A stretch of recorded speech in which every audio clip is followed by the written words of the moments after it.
الرجیم بسم اللہ الرحمن الرحیم اللہم صلی اللہ سیدنا محمد وآلہ وإطراته بیعدد کل معلوم اللہ کا استغفر اللہ الذی لا الہ الا هو الحی القیوم واتوب الیہ یا حی یا قیوم۔ شہادت عظمیٰ حضرت ابو انیس محمد علی قدیسہ سرہ العزیز کے قلم سے، جو بندہ متواتر تسلسل کے ساتھ یہ خطبات میں ہو بہو پڑھ کر آپ کی خدمت میں پیش کر رہا ہے۔ بنت فاطمہ، اے رسول اللہ صلی اللہ علیہ وسلم کی بیٹی، تیرے مصاحب کو کن الفاظ میں جامہ پہناؤں؟ تیرے صبر، تیرے استقلال اور تیرے اثار پر لاکھوں سلام اور کروڑوں درود۔ پھر تیرا سفر کوفہ و شام بھی تو بڑا دلگداز تھا۔ دربار ابن زیاد میں اخلاقی انحطاط کے مظاہرے، حسین کے سر اقدس سے ابن زیاد کی گستاخیاں، اہل بیت سے گستاخانہ گفتگو، قلم کا سینہ شک ہوا جاتا ہے۔ جذبات کی فراوانی، الفاظ کی شکلیں بھول بیٹھی ہے۔ ابھی دمشق کے سفر کی جان غسل سختیاں باقی ہیں۔ حسین کا سر نیزے پہ بلند ہے، ایک ایک منزل سنگین سے سنگین تر ہے۔ یزید کے دربار میں سر کی نمائش لگی ہے، اہل بیت کی طرف انگلیاں اٹھ رہی ہیں کہ یہ سر انہی کے سردار کا ہے۔ گستاخ نگاہیں عفت ماں بیویوں کی روح کو چھیدے ڈالتی ہیں۔ میرے اللہ، یہ آسمان پھٹ کیوں نہیں پڑتا؟ یہ زمین شک کیوں نہیں ہو جاتی؟ تیرے انتقام کے نیچے، تیرے انتقام کے پنجے کو حرکت کیوں نہیں آتی؟ اشراف و شریروں کے چنگل میں پھنسے ہوئے ہیں، بدی نیکی کے سینے پر سوار ہے، لیکن یہ سب کچھ یوں ہی ہونا تھا۔ اسی معرکہ حق و باطل سے سچائی کے سوتے پھوٹیں گے، جو قیامت تک کبھی خشک نہ ہوں گے۔ ابن رسول اللہ کا ایمان اور استقلال، صبر و رضا، شجاعت و شرافت، زہد و ریاضت، اثار و قربانی جلی عنوان ہیں اس معرکہ کے، جس سے اہل عالم ہمیشہ سبق حاصل کرتے رہیں گے۔ اللہم صلی علی محمد وعلی آل محمد وبارک وسلم۔ حضرت صبط رسول، جگر گوشہ بطول، سید شباب اہل جنہ، شہید کرب و بلا، مظلوم دست نینوا، شہزادہ کونین، ہر تمام حسین علیہ السلام کی شہادت تاریخ اسلام کا وہ عظیم المیہ، دل خراش اور اندوناک ثانیہ ہے کہ اس پر قیامت تک سوگ ہوتا رہے گا، آنسو بہائے جاتے رہیں گے۔ مظلوم امام کے سوگ میں 61 ہجری سے لے کر آج تک اتنے آنسو بہائے گئے ہیں، اگر ان کو یکجا کر دیا جائے تو دنیا کی ہر شے اس میں ڈوب جائے، کیونکہ حسین ایک شخصیت ہی نہ تھے، ایک اصول تھے، ایک تہذیب تھے، ایک تحریک تھے، ایک سیاست تھے، ایک عہد کی تاریخ تھے۔ دین قیم کی تفسیر تھے۔ ان کی شہادت پر حضرت زین بن ارقم کے یہ الفاظ کبھی فراموش نہیں کیے جا سکتے۔ انہوں نے آپ کا کٹا ہوا سر دیکھ کر ابن زیاد کے بھرے دربار میں یہ الفاظ کہے تھے، اے عرب، آج سے تم غلام ہو۔ تم نے ابن فاطمہ کو قتل کیا، ابن مرجانہ عبید اللہ ابن زیاد کو حاکم بنایا، وہ تمہارے نیک انسان قتل کرتا اور تمہارے شریروں کو غلام بناتا ہے۔ تم نے ذلت پسند کر لی، اللہ انہیں تباہ کرے جو ذلت کو قبول کرتے ہیں۔ حق و باطل میں ازلی آویزش کی تاریخ کا یہ آخری مارکہ دریائے فرات کے کنارے جس انداز میں حسین ابن علی نے لڑا، دنیا کی تاریخ اس کا جواب پیش کرنے سے قاصر ہے۔ دنیا کی تاریخ اس کا جواب پیش نہیں کر سکتی۔ آپ نے ظلم و جور اور فسق و فجور کے بڑھتے ہوئے طوفان کے آگے اپنے مقدس خون سے وہ سرخ لکیر کھینچ دی جسے قیامت تک طاغوتی طاقتیں مٹا نہ سکیں گی۔ آپ نے مظلومی کی موت کو سینے سے لگا کر اس حقیقت کو تابناکی بخش دی، تابندگی ادا کر دی کہ معرکہ حق و باطل میں اہل حق کی وقتی شکست نہ حق ہونے کے خلاف ہے، نہ باطل کے باطل ہونے کے منافی ہے۔ دیکھنا انجام کار کا ہے کہ آخر حق ہی کامیاب اور سرخرو ہوتا ہے۔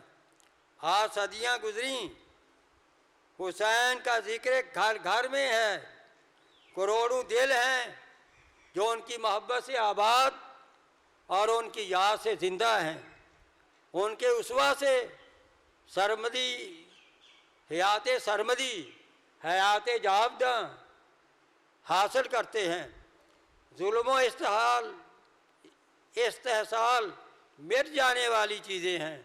حسین زندہ ہے اور قیامت تک زندہ رہے گا، جبکہ یزیدیت ہمیشہ کے لیے ذلت کی علامت بن چکی ہے، اور ذلت ہی حشر کو بھی انہیں حاصل ہوگی۔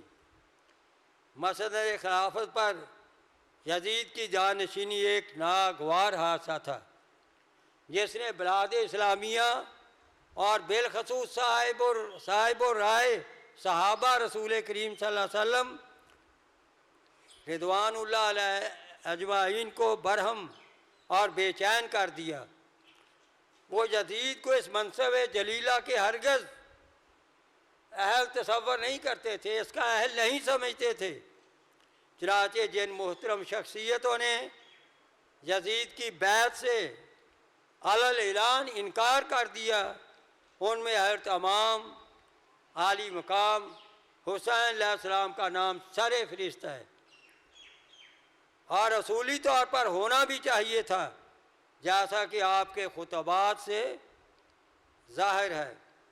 حضرت امیر معاویہ کی وفات کے بعد اہل کوفہ کو ایک مقتدر گروہ نے باہمی مشاورت سے حضرت امام حسین علیہ السلام کو ایک خط لکھا کہ ہم یزید کی بیعت سے انکار کرتے ہیں، ہمارا اس سے اس وقت کوئی امام نہیں ہے، ہم یزید کی طرف سے کوفہ کے امیر نعمان بن بشیر کو یہاں سے نکال دیں گے، آپ فوراً کوفہ تشریف لے آئیں، اور پھر ایسے ہی خطوط اور وفود ایک لامتناہی متواتر سلسلہ شروع ہو گیا۔ اس مسلسل اسرار پر آپ نے اپنے خاص معتمد چچا زاد بھائی مسلم بن عقیل کو حالات کا جائزہ لینے کے لیے کوفہ بھیج دیا۔ وہ کوفہ پہنچے تو اہل کوفہ نے آپ کا پرتباہ خیر مقدم کیا۔ چاند ہی روز میں 18,000 مسلمانوں نے آپ کے ہاتھ پر بیعت کر لی، اور یہ سلسلہ روز بروز بڑھتا رہا۔ چنانچہ آپ نے حضرت امام حسین علیہ السلام کو لکھا کہ حالات نہایت سازگار ہیں، آپ کوفہ تشریف لے آئیں۔ حضرت امام حسین علیہ السلام کو خط بھیج چکے، جب انہوں نے انہیں خط لکھ چکے، وہ بھیج چکے خط کے آپ ضرور تشریف لائیں، حالات بڑے سازگار ہیں، تو یکسر حال بدلنا شروع ہو گئے۔ یزید کو کوفہ کے بدلتے ہوئے حالات کی اطلاع مل چکی تھی، چنانچہ اس نے نعمان بن بشیر کی بجائے عبید اللہ ابن زیاد کو کوفہ کا عامل بنا کر بھیج دیا، جو تاریخ کا بدترین سفاک اور شقی القلب انسانوں میں شمار ہوتا تھا۔ اس نے کوفہ پہنچ کر حضرت مسلم اور ان کے 2 کم صاحبزادوں کو بڑی بے دردی سے شہید کر دیا۔ ادھر چونکہ امام حسین علیہ السلام کے پاس اہل کوفہ کے قریباً 150 خط اور بہت سے وفود کے علاوہ حضرت مسلم بن عقیل کا خط بھی پہنچ چکا تھا، اس لیے آپ نے کوفہ جانے کی تیاری شروع کر دی، اور بالآخر 3 یا 8 ذوالحج کو مکہ سے روانہ ہو گئے۔ حضرت عمر بن عبد الرحمن، عبداللہ بن عباس، عبداللہ ابن جعفر، ایسے صاحب نے آپ کو کوفہ کی روانگی آپ کے لیے خطرناک بتایا آپ کو، اور روکنے کی کوشش کی، حضور نہ جائیں آپ کوفہ کی طرف۔ لیکن تاریخ کا وہ باب جو حسن، جس کا عنوان امام برحق کے خون کی سرخی چاہتا تھا، آپ کو بلا رہا تھا۔ نقل اسلام کے برگ و بار جو ظلم و استبداد کی آندھیوں سے زرد روح اور پامال ہو رہے تھے، خون شہیداں سے آپ یاری کے طلبگار تھے۔ ایک فرض کی تکمیل تقاضا کر رہی تھی، چنانچہ عورتوں، بچوں، جوانوں پر مشتمل خاندان سالت کا یہ قدسی قافلہ اپنے نانا کے دین کی سر بلندی کے لیے میدان کرب و بلا کی طرف چل نکلا۔ راستے میں شاعر اہل بیت فرزوق عراق سے آتا ہوا ملا۔ آپ نے پوچھا، اہل عراق اور کوفہ کو کس حال میں چھوڑ آئے ہو؟ فرزوق نے کہا کہ اہل عراق کے دل تو آپ کے ساتھ ہیں، مگر ان کی تلواریں بنی امیہ کے ساتھ ہیں، اور تقدیر آسمان سے نازل ہوتی ہے، اللہ جو چاہتا ہے کرتا ہے۔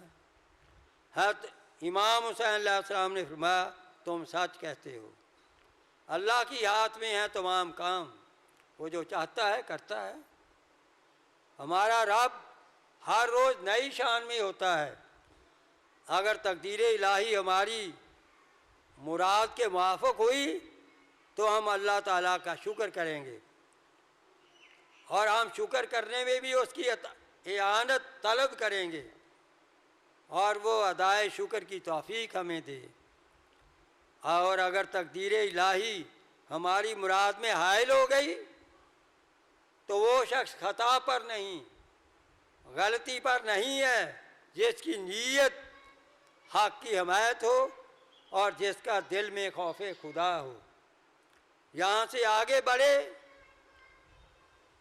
مقام حاضر پر پہنچے تو قیس بن مصر کو اہل کوفہ کے نام ایک خط دے کر بھیجا، جس میں انہیں اپنی آمد کی اطلاع دی گئی تھی۔ ابن زیاد نے امام علی مقام کی آمد سے مطلع ہو کر مقام قدسیہ پر ایک فوجی چوکی قائم کر رکھی تھی۔ حضرت قیس قادسیہ پہنچے تو گرفتار کر لیے گئے، جو حضرت امام حسین نے قاصد بھیجے تھے، ابھی وہ پہنچے نہیں، قاسیہ میں تھے کہ انہیں گرفتار کر لیا گیا اور خط سمیت انہیں ابن زیاد کے پاس پہنچا دیا گیا۔ ابن زیاد نے خط پڑھ کر حضرت قیس کو حکم دیا کہ قصر عمارت پر چڑھ جاؤ، یعنی محلات کے اوپر چڑھ جاؤ، اور حضرت امام حسین علیہ السلام کو معاذ اللہ گالیاں دو اور لعن طعن کرو۔ حضرت قیس چھت پر چڑھ گئے اور اللہ کی حمد و ثنا کے بعد بآواز بلند فرمایا، اہل کوفہ، حسین بن علی حضور نبی کریم صلی اللہ علیہ وسلم کی صاحبزادی فاطمہ رضی اللہ عنہا کے صاحبزادے اور اس وقت اللہ کی مخلوق کے سب سے افضل ہیں، میں تمہاری طرف سے ان کا بھیجا ہوا قاصد ہوں، پیغامبر ہوں۔ وہ مقام حاجت تک پہنچ چکے ہیں، تم ان کا استقبال کرو۔ اس کے بعد ابن زیاد کو برا بھلا کہا، حضرت علی کرم اللہ وجہ کے لیے کلمات خیر کہے اور دعائے مغفرت کی۔ ابن زیاد غصے میں آ گیا، چنانچہ حضرت قیس کو اس کے حکم سے چھت سے نیچے گرا دیا گیا۔ قیس کے نیچے گر کر ٹکڑے ٹکڑے ہو گئے۔ حضرت امام حسین علیہ السلام مقام سالبیہ پہنچے تو آپ کو حضرت مسلم بن عقیل کی شہادت کی خبر ملی، اور یہ بھی کہ آپ کوفہ ہرگز نہ آئیں، کیونکہ کوفہ میں اس وقت آپ کا کوئی ساتھی اور مددگار نہیں۔ کچھ ساتھیوں نے واپسی کا مشورہ دیا اور کہا کہ اگر خدا نہ خواستہ آپ قتل کر دیے گئے تو پھر دنیا میں کوئی ایسا نہ رہے گا جیسے بنو امیہ کو خوف ہو، ڈر ہو۔ آپ کی بقا کے ساتھ اسلام کی، اہل قریش کی اور پورے عرب کی حرمت ہے، عزت ہے، لیکن زیادہ مستقیم کا یہ مسافر اپنے ارادہ پر قائم رہا، فرمایا آگے بڑھو۔ مقام زبالہ پر پہنچ کر اطلاع ملی کہ عبداللہ بن لقیق، جنہیں آپ نے راستہ سے مسلم بن عقیل کی طرف پیغام پر بنا کر بھیجا تھا، وہ بھی شہید کر دیے گئے۔ آپ نے تمام ساتھیوں کو جمع کیا اور فرمایا، اے لوگو، ہمیں نہایت دہشت ناک خبریں پہنچ رہی ہیں۔ مسلم بن عقیل، ہانی بن عروہ، عبداللہ بن لقیق شہید کر دیے گئے ہیں۔ ہمارے متبعین نے بے وفائی کی، کوفہ میں ہمارا کوئی مددگار نہیں ہے، جو ہمارا ساتھ چھوڑنا چاہے چھوڑ دے، ہم ہرگز خفا نہ ہوں گے۔ کیسی عظیم شخصیت ہے، جو ساتھ چھوڑنا چاہیں وہ بھی چھوڑ دیں، ہم خفا نہیں ہوں گے۔ مقام قاسیہ سے آگے بڑھے۔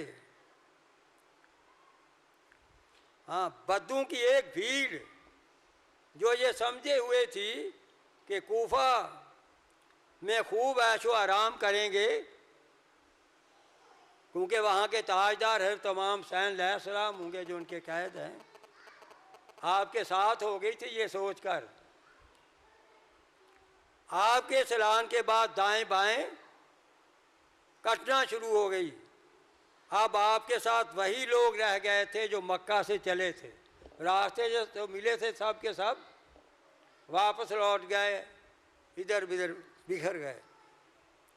مقام قاسیہ سے آپ آگے بڑھے تو عبید اللہ ابن زیاد، والی عراق کے عامل حسین نے، جو قاسیہ کی چوکی کا نگران اعلیٰ تھا، حر بن زدید کو 1000 فوج کے ساتھ آپ کی نگرانی کے لیے بھیج دیا۔ پہلے فوج بھی ہے، 1000 کا اور لشکر بھیج دیا چند قدسی نفوس کے خلاف، اور حکم دیا کہ وہ حضرت امام کے ساتھ لگا رہے یہاں تک کہ انہیں عبید اللہ بن زیاد کے روبرو پہنچا دے۔ اور لشکر کے ساتھ مقام یوسف پر آپ سے آ ملا، بالمقابل پڑاؤ ڈال لیا۔ اسی اسنا میں نماز ظہر کا وقت آ گیا، آپ نے مؤذن کو اذان دینے کا حکم دیا۔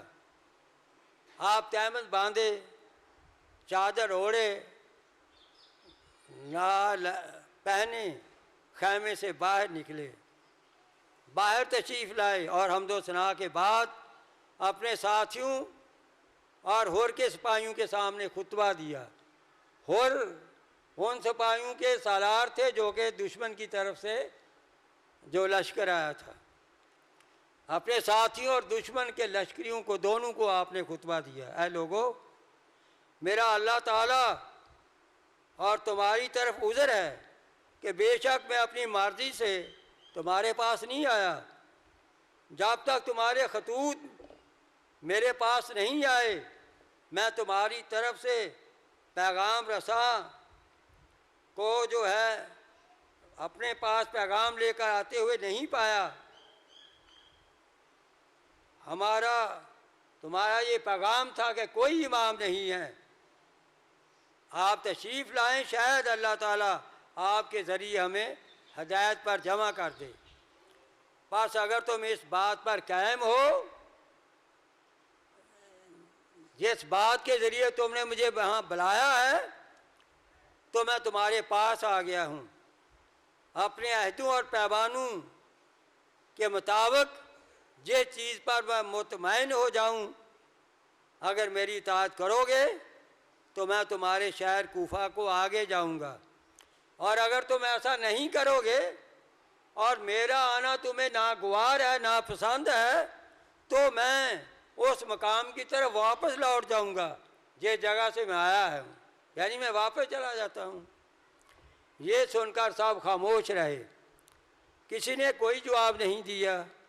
آپ نے مؤذن کو اقامت کہنے کا حکم دیا، پھر حور بن زید سے کہا، کیا تم اپنے لشکر کے ساتھ علیحدہ نماز پڑھو گے؟ حور نے کہا، نہیں، ہم بھی آپ کے ساتھ نماز پڑھیں گے۔ دو دشمن سب مقتدی ہوئے، مولا شہزادہ کنین حضرت امام حسین علیہ السلام کے۔ پھر عصر کا وقت آ گیا اور آپ نے نماز عصر کے لیے اذان کا حکم فرمایا۔ آپ نے فرمایا، آپ نے نماز ادا فرمائی اور سلام کے بعد قوم کی طرف متوجہ ہو کر اللہ کی حمد و ثنا بیان کی اور فرمایا، پھر خطبہ دیا آپ نے اس جگہ پہ عصر کی نماز کے بعد۔ پھر آپ نے فرمایا، لوگو، اگر تم ڈرو، حق پہچانو، تم درستی پر ہوگے اور اللہ تعالیٰ کی بارگاہ میں زیادہ رضامندی کا باعث ہوگا